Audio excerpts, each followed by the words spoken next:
Good morning, world. Good morning, Abaco. Yesterday was a beautiful day for Abaconians that received keys for their house on the 17th of May. Today is the 18th day of May.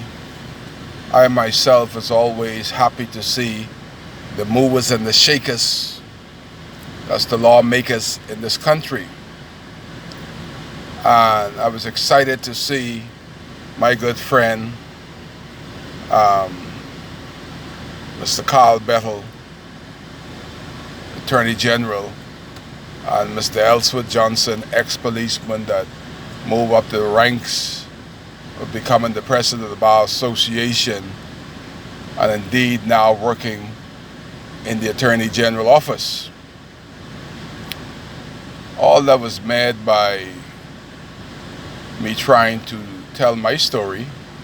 I have a right to tell my story. I pay my license to tell my story as the Abaco Freedom Fighters Association, trying to stop end corruption and to give people information. And like the editor of the newspaper, the Tribune, a few months ago said, one of the most corrupt or the most corrupt government agency is the police force. And I know some good, hard-working policemen that doesn't sit right with them, and they in themselves is trying to make the Bahamas a better place by weeding out corruption. But what Marvin Dames and the Commissioner of Police, Anthony Ferguson, need to do is to start in-house cleaning. The corruption is so ranking in the police force because you have crooks within the organization. And one of them, I'm about to tell you about, that ran all the good measures that had for Abaco yesterday, meeting all the ministers, the prime minister. You imagine I doing an interview with Mortimer. You may say what you like about Mortimer, but he's a consummate professional. I always say that. I'm in his face, but he never grimmer. He's always tried to be that professional. Then I had an interview with the Attorney General, and I spoke to Ellsworth Johnson on camera right next to Mortimer. The Prime Minister came through, shook my hand. All of those that are member of Parliament and so forth.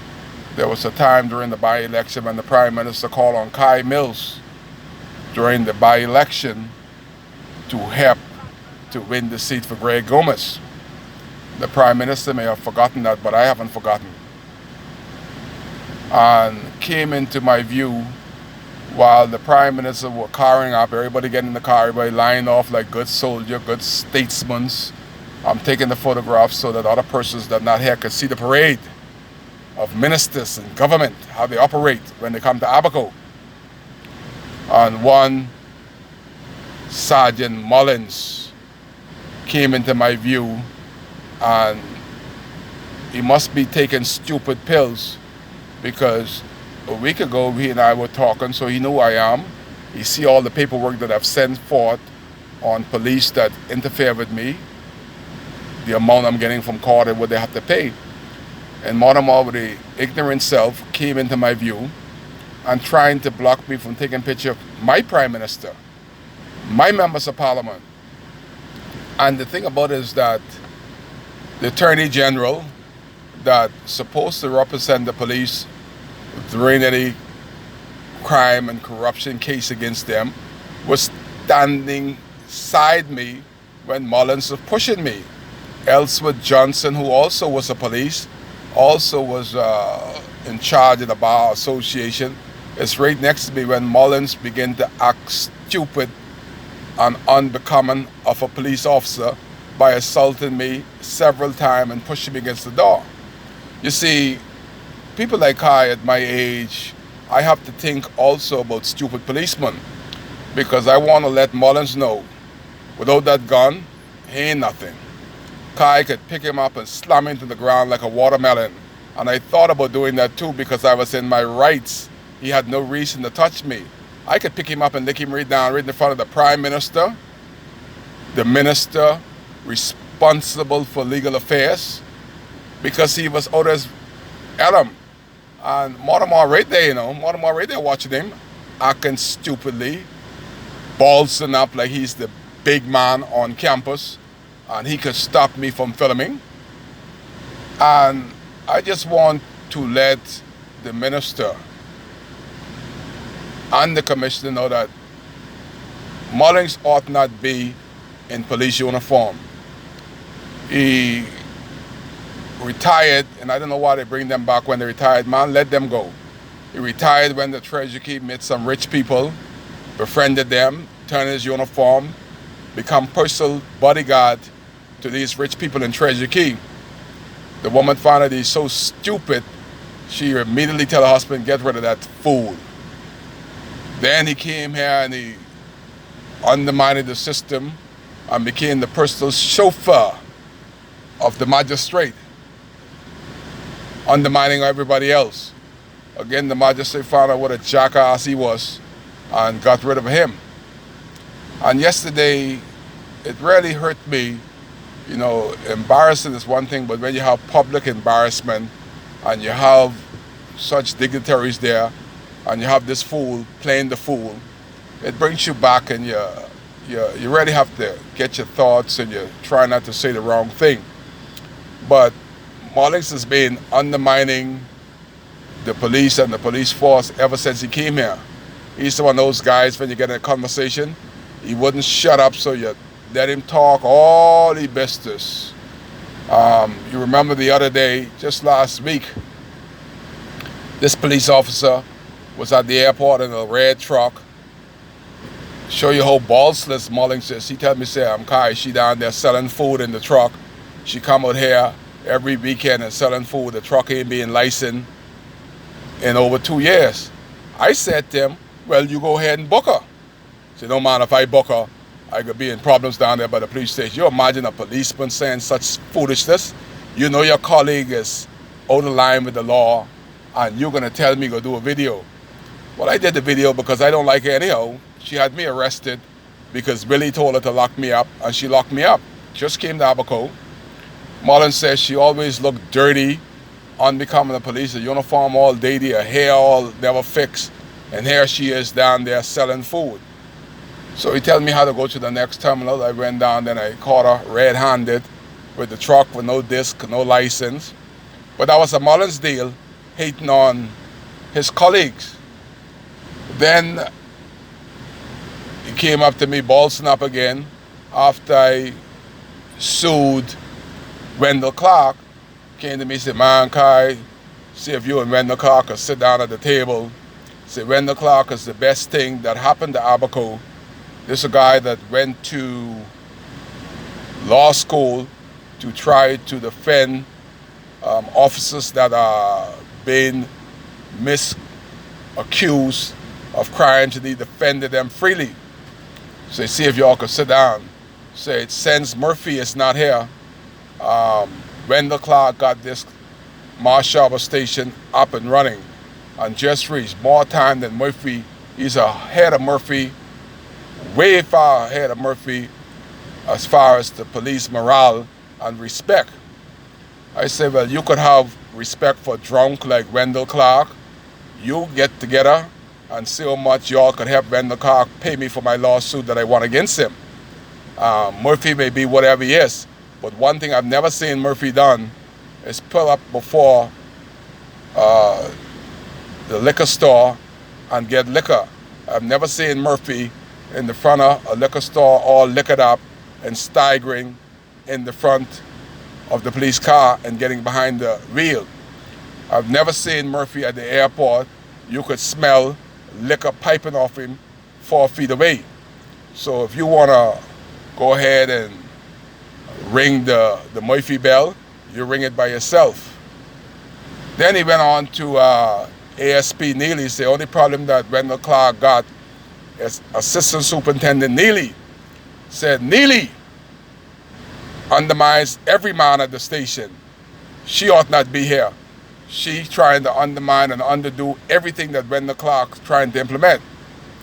I then said, Neely, we need, and I asked the minister responsible just a few months ago to have people like Neely in charge of Abaco. We need people like Neely here that know the court system and fair play. And what Neely done since she came here, as far as Kai Mills is concerned, is to try to get rid of some of them cockroaches just like yourself. That's why she's assistant superintendent. And we need a woman in charge, Mr. Mullins. So don't come there telling me nothing but Neely, because I like her and I like what she's doing. The hell with your drunk Wendell Clark and trying to big him up. And Mullins is just a cockroach. That ain't worst. We were here at the airport just 3 days before he assaulted me. And we're talking about the raid when the more policemen I ever seen in my life was gathered into Abaco and came in so quietly. I was so proud of my officers, and they didn't let anybody, just like Mullins, know that they were coming. And Mullins is telling me and my colleagues that he was a disagreement with the policemen coming from Nassau to put raid on the guys here in Abaco that they suspect of crime. I said, you're a police officer. How could you be against such power in such a raid? Said because a white man from Mashaba authorized the raid so that he could take one of the boys' property. I said, you know what? I stopped talking to you right then, because I know he's not working for the police. He's working for the criminals. He got criminal mind. When you could say that the Royal Bahamas Police Force brought in 200 armed policemen to raid suspected criminals, and you're gonna say a white man from Mashaba made that call. You ought not be in uniform. And that's the cockroach we got at this airport named Sergeant Mullins. You ought to do well in the Mashaba police station to stay away from this boy. This boy is on the take, and he talks like he got more sense than everybody else. All he got between them two ears is blood and pus and hate for his own colleagues. How could you go up in a raid with somebody like Mullins? Mullins could shoot you right in the back, because his intent is not to prevent crime. His intent is to go along with the criminals. I see all the crime going on here, all the people that drive in Baker's Bay on the Mullins was over here for years without any disc on their vehicle. And that cockroach by the name of Mullins, Sergeant Mullins, would give Kai 3 and 4 ticket when I'm legally permitted to drive passengers. The other day I had to intervene with him. A taxi colleague of mine, a girl, she was parked up front, got a big job, so you try to get as close as possible. But there was a Baker's Bay bus without any license, one in the back of her and one in the front of her. And he asked her to move and go around. I get so angry, I went up there, I said, Mullins, you ain't got no shame, no integrity, no internal fortitude. How in Jesus Christ almighty name could you ask a legitimate driver to move and Baker's Bay vehicle that has no license, no insurance, no disc on their car for 10 years, and you're not asking them to move? What the hell is Baker's Bay paying you to be a cockroach? Leave legitimate franchise alone and stop harassing our legitimate drivers, and says nothing to Baker's Bay. You know how it get worse? When you see the drug dealers come to the airport and Sergeant Mullins do this. 2 fingers to the eyes like that and salute the drug dealer.